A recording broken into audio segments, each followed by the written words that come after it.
سلام بچه ها، اومدم با آموزش گل رز عنکبوت. خب ما میخوایم اول این پارچمون رو به کارگاهمون وصل کنیم. اول این حلقه درونی رو میذاریم، بعد پارچه، بعد این کارگاه، اینو محکم چفته میکنیم.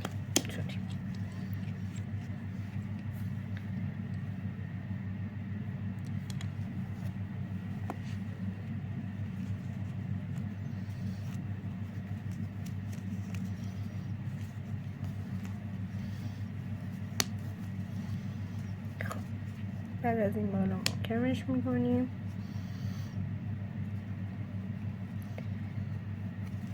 خب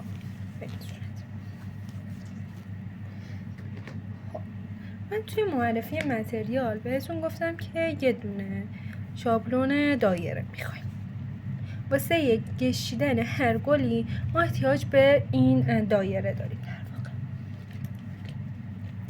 بعد با استفاده از این خودکارهای حرارتی یه دونه دایره اینجا میکشیم، این گوشه میکشیم، مثلا این دایره رو انتخاب میکنیم. خب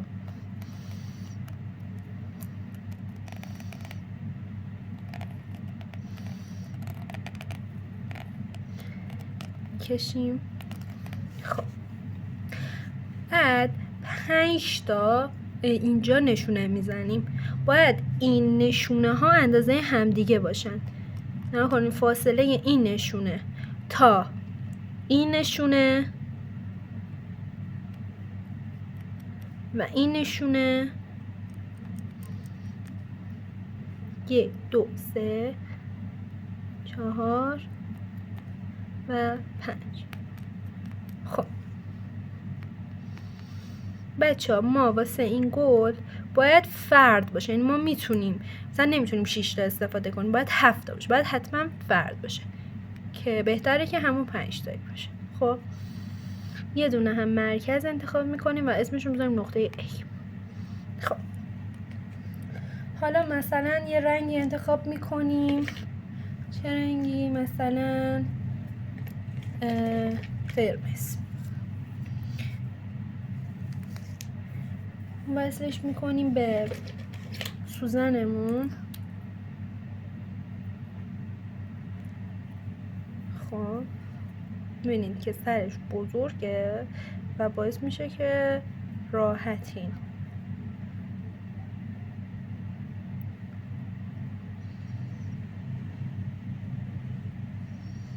ای بابا.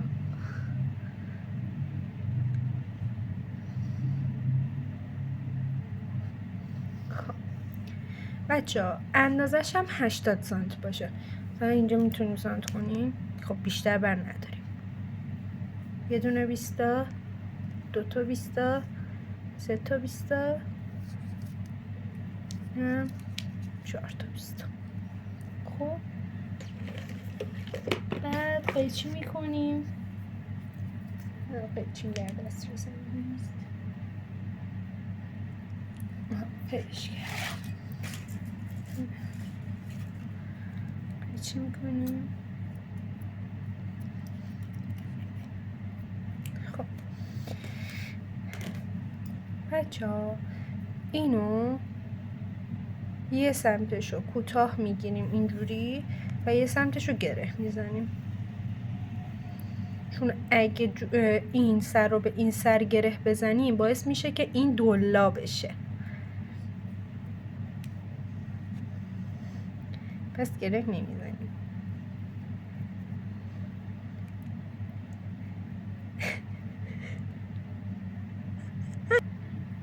خب بچه ها ما از زیر طرحمون، از همینجایی که بهتون گفتم اسمشو میذاریم نقطه آها، از اینجا دقیقا از مرکز میایم. خب بعد میریم به این نقطه.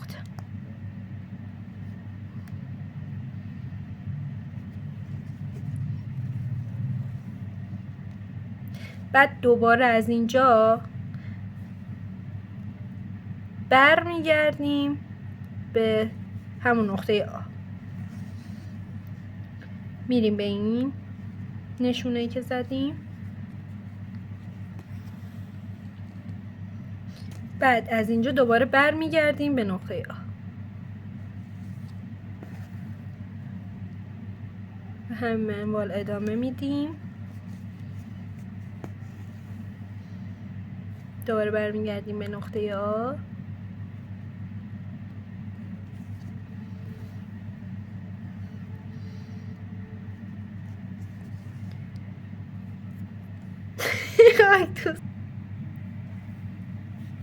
که دقیقا این 5 تا نشونه که زدیم رو تکمیل میکنیم. داره برمیگردیم به نقطه آ و میریم به این نقطه. بچه‌ها برای اینکه گل روزتون منظم تر باشه باید این فاصله ها نگاه کنید، از اینجا تا اینجا، از اینجا تا اینجا، اینا با هم دیگه مساوی باشه. خب و دوباره برمیگردیم به نقطه آ. خب بچه‌ها الان از این سوزنمون رو از این ور وارد نمی‌کنیم، از این ور وارد می‌کنیم. خب وارد این اولیه می‌کنیم. خب بعد یکی رو ول می‌کنیم، بعد با دستمونم منظمش می‌کنیم. دوباره یکی رو ول می‌کنیم، بعدی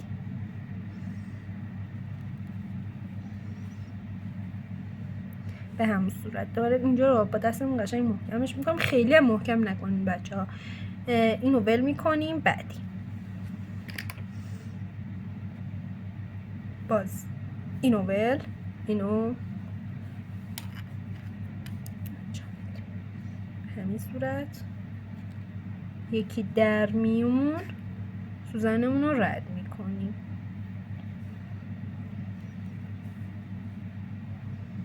با دستتون هم اینا رو هدایت کنید که گل روزمون خوشگل‌تر در بیاد. خیلی هم سفتش نکنید، نه خیلی شور نه خیلی سفت. به این صورت.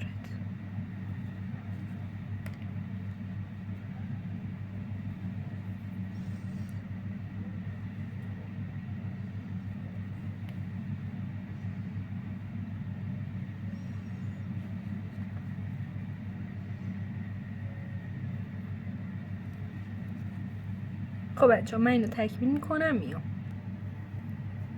خب بچه‌ها من اینو دوختم. بچه‌ها تا کجا ادامه میدین؟ تا وقتی که این پایه ها دیگه اینجا مشخص نباشه. نگاه کنید این پایه ها دیگه اینجا مشخص نباشه. خب بعد واسه این نختون اینو میبرین زیر کار، یه کوک میزنین و از اون سمت هم یه گره میزنین و دیگه میچینین و اینا هم بچه‌ها با ته این خودکار حرارتی ها پاک میشه. نگاه کنید پاک میشه. من زوم کنم بچه‌ها شما ببینید به این حالت. نگاه کنید سنگ کنید پاک میشه. حتی وقتی کارتون رو هم میخواین بشورین بچه‌ها اینا با آبم میره. خب من یه فوکوس کنم که شما راحت تر بتونید ببینید. این سمت این اسمش هست گل رز عنکبوتی بچه‌ها.